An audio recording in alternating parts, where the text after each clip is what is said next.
ના તમે જણાવો ને.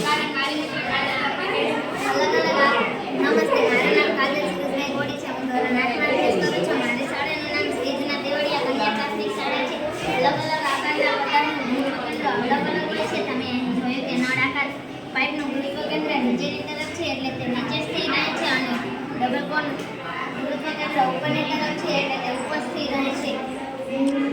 Okay, thank you.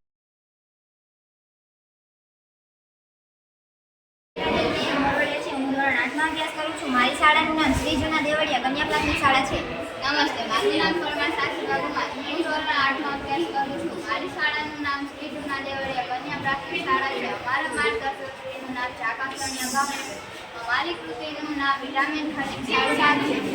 આપણી આસપાસ બાળકોને જંતુ ખાતા જોઈએ છે. બાળકો ખૂબ આનંદથી જંતુ ખાતા હોય છે. શરીર મફત જાણકારી આપી તો પણ બાળકોને અસર થતી